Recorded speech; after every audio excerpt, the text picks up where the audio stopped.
All right, today's the big day. We're finally putting together the flooded Corvair engine.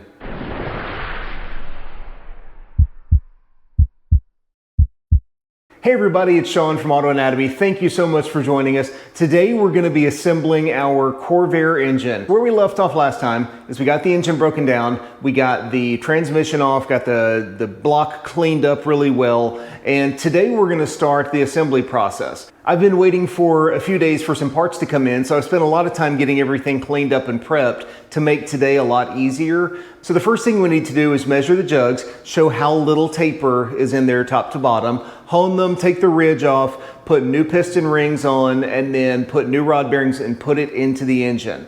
Then from there, we're going to do a little bit of valve work, replace the valve stem seals, which interestingly enough are only on the intake valves on this car. It's weird. Anyway, and then we'll put a new clutch in, put the transmission on, and get it ready to drop in the car. Before we get started, if you're not already subscribed, please consider doing so. It's a free way to help support our channel. I really appreciate it. All right, let's get on to measuring the jugs on this thing and start putting the engine together. Okay, so I've got one of the jugs out. This happens to be number 2, and I just rinsed everything off, cleaned it up really well, got some of the dirt and stuff out of there. First thing I'm going to do is I want to just run a quick hone through it to get any loose surface stuff off, and then we're going to take a telescoping bore gauge like this and measure the taper top to bottom. If everything works out and looks okay, we'll take a ridge reamer, take the little tiny ridge right off the edge there, and then finish hone it, put new piston rings on, and put this one in the car. Here's our telescoping bore gauge. So we're just going to squeeze it in, drop it all the way to the bottom, get it flush, or get it parallel so it's not cocked, lock it in place, and then take a micrometer and see what our size is here. Okay, this is 3.417. All right, so I've done some of the jugs already. So the distal on number 2 is 3.417. We're going to measure the center here.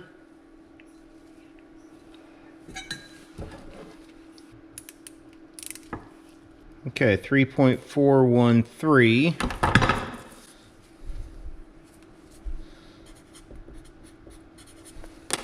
And then proximal,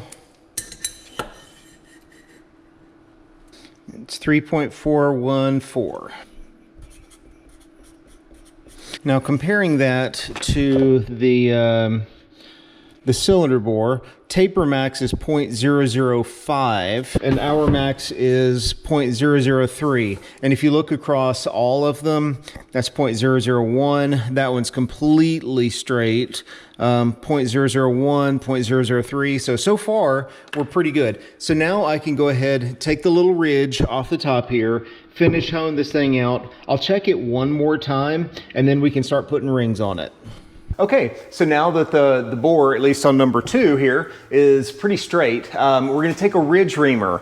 And what this does is, this is my ancient one here. Let me see if I can get this thing out here. Okay, so this sits down inside the jug here, and will sit on top here, and there's these little arms, maybe just easier to show you here. Okay, so the way that this works is you've got little rollers here that sit up against the edge here, and then there's a cutting blade. And the whole point of this is not to really take a lot of material off. It's just to take the slightest little bit off right up at the edge so that when the piston comes up, it doesn't break the ring. So we'll tighten this up just a little bit, and then take a wrench here, get the right size wrench, and you spin this, and it just slightly cuts the very edge. So you have to just take it really slow and make sure you're not cutting too much. And if you do, you can actually take the cylinder and take it out of bore and make a little taper right there.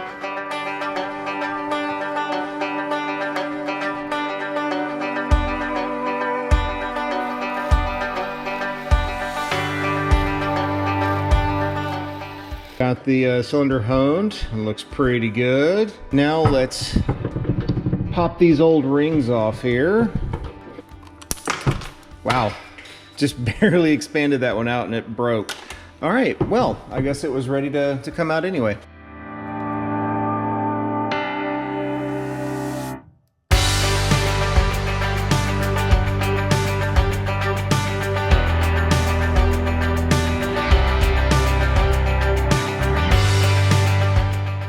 Picked up a new set of Hastings chrome rings, and the next thing we're going to do is actually check the piston ring gap.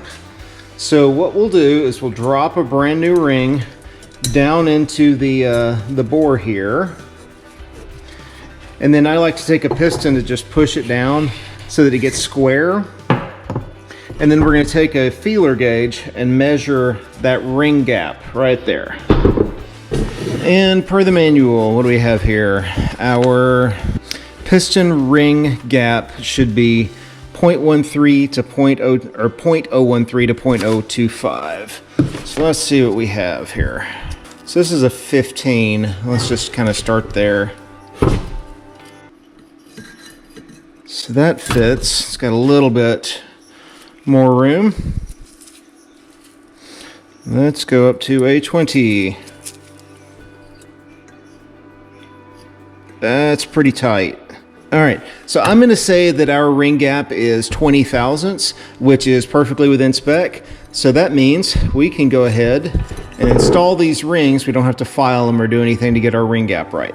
All right, I've got the oil control ring on, and you wanna make sure that you don't have all of your gaps lined up. So I've got the oil ring itself gap here, and then the bottom ring is here and the top ring is over here. So you just want to make sure that they're not lined up. And then we can put on our compression rings. On this one, it's got a little dot on it, and the dot should go up. So we'll take our ring pliers, which always use ring pliers. These are cheap enough and they keep you from breaking rings. Okay, now that we've got our piston rings, our compression rings on, just like with the oil control ring, we just want to make sure they're not lined up. So just offset the bottom one here and then the top one somewhere over here. Just as long as they're not lined up, then we're good. Okay, we're going to compress these rings.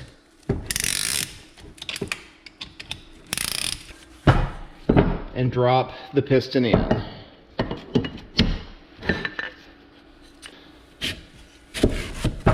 Okay, now that I've got a completed jug assembly, one thing to note is that on these, there's a little dot on the piston that points towards the clutch, basically. So it's pointing towards the front of the engine, but there's a notch on the jug that points towards the right. So the driver's side and the passenger side are going to be different. So on the driver's side, the notch is going to be pointing this way, or excuse me, the hole is pointed this way, while the notch is pointed this way, and it's opposite on the passenger side. So the dot will point this way and the notch will point that way. But the last thing is we've got to put new rod bearings in. Now, I've already measured the crank journals, but I'll go ahead and show you. Just because I wanted to make sure that I didn't have to get the crank turned or anything. And thankfully everything checked within spec. So we'll measure the crank, the rod journal, and then put some new bearings in it and put this guy in. Okay, here is our number 2 rod journal, and we're gonna measure. Here is our measurement. It's 1.799. So let's compare that to the specs on this thing. Crank pin journal diameter 1.799 to 1.800. So we're right on spec. So perfect. So now let's get these bearings out and pop some new ones in. I'm going to change gloves since I've been working with dirty things, and then put some new bearings in this one.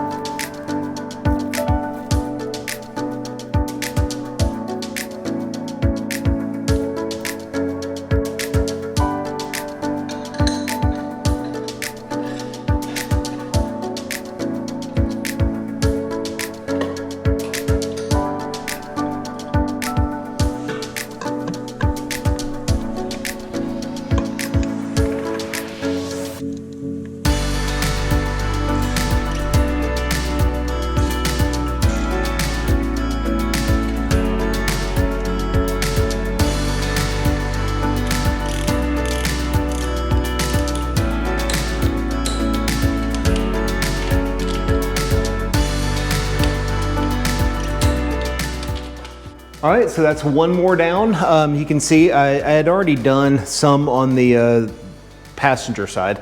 Got number 2 installed. Still have 2 more to do, and we're gonna do those the exact same way that we did the others. So do a quick hone, measure the bore taper. If everything checks out, we will ream the ridge, hone it again, new rings, slide new bearings in, put it into the engine, torque it down.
And just like that, we've got a short block. Got all the pistons in, all the jugs on, everything's torqued down. Unfortunately, when you're rotating these things over, they kind of push away from the jugs a little bit, but we'll push those back in before we put the heads on. So now the next step is going to be to button up the crankcase. The top cover goes on right here, and I've got it all cleaned up with new gaskets and everything on it. So let me let me set this down. Okay, so let me clean this up, put some sealer on here, and we'll get the top cover torqued down, and then the crankcase will be sealed so that I can stop freaking out about dropping something down in there.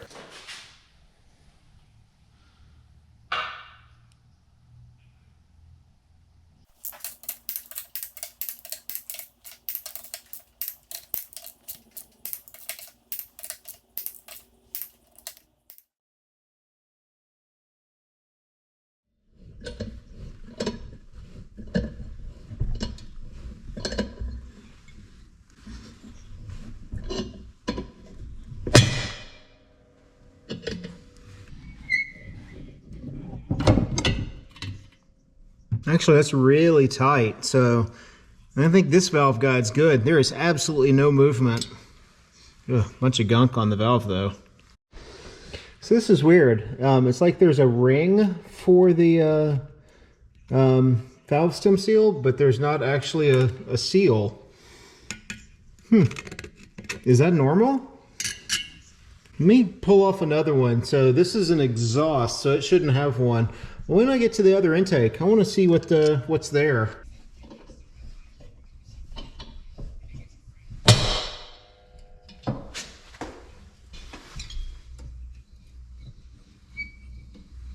All right, so this is the remainder of a valve stem seal. I did end up finding the other one for the number, whatever this is, 5. I just can't imagine that is causing or is sealing anything at all. All right, let's keep going.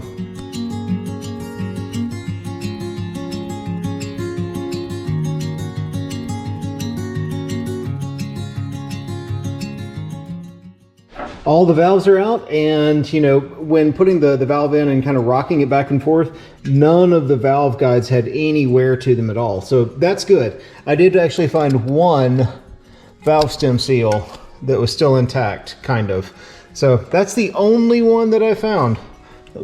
So that's the only one I found in all of this. So that might explain also why it's smoking a little bit. So the next step is I want to clean up all the valves, clean up all the gunk that's on the backside of them, get them nice and clean. And then we are going to lap the valves. Oh God, that's dirty too. So I need to do a little cleanup work in there before we go any further, because man, that is nasty down in there. Okay. All right, so let me do a little bit more work on getting this thing cleaned up. Then we're gonna move on to lapping the valves.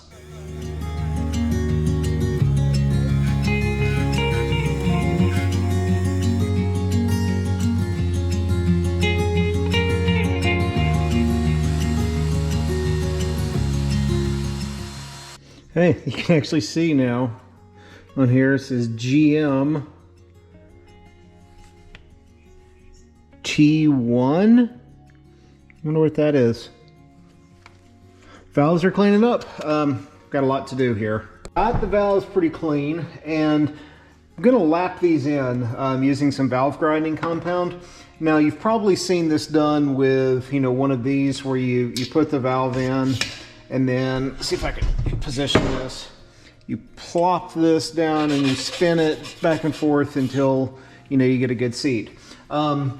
I've gotten into the habit of just using a drill where I'll put the valve all the way in, put a little valve grinding compound on it, and then very gently grasping the back side of it and then pulling while spinning the drill. And it does a good job of cutting. You just have to take your time and don't rush this, but it actually cuts it a little bit better than, doing it the old-fashioned way by hand.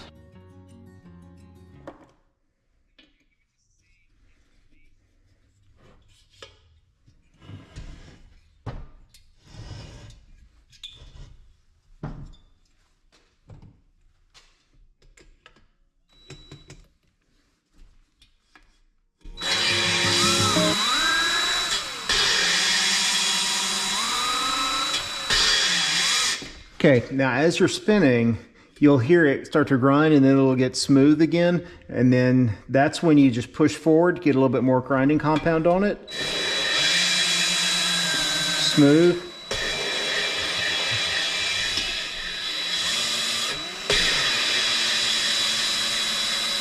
All right, that should be good. Let's clean this up, see what it looks like.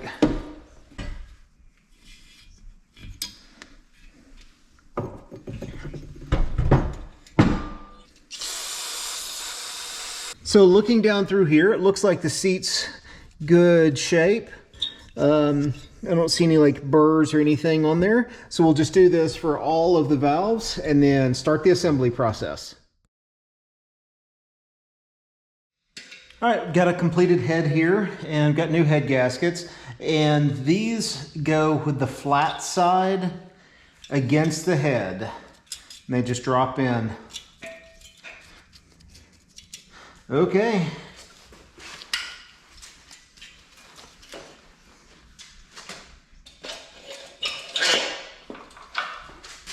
Okay, so it's time to put in the clutch, and I decided to go ahead and upgrade from the 8-inch factory clutch to a 9-inch clutch. The factory flywheel and pressure plate were actually in really good shape with just a little bit of Scotch-Brite. They cleaned right up.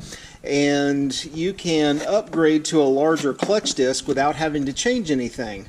So we'll get a nice little upgrade in holding power for basically no additional cost.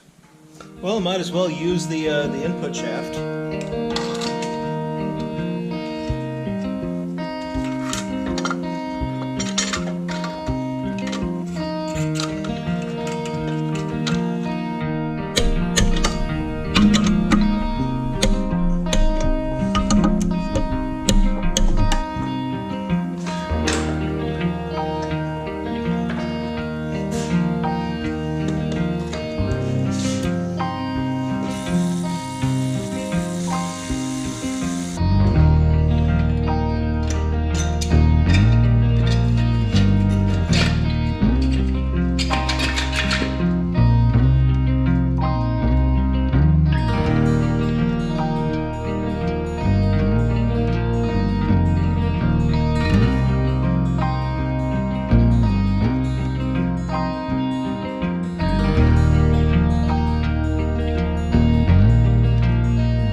Okay, so it has been a long couple of weeks getting this thing put back together, but the engine is finally all back together. I went ahead and put the alternator and the fan drive and the exhaust is on it. Everything is ready to go and ready to go back in the car. And that's gonna be next video. So next time we're gonna put the engine in the car, crank it up and take it for a first test drive, kind of a first test drive again. Thank you so much for watching. If you're not already subscribed, please consider doing so. It's a free way to help support us. I appreciate it. Thanks again. God bless. We will see you next time.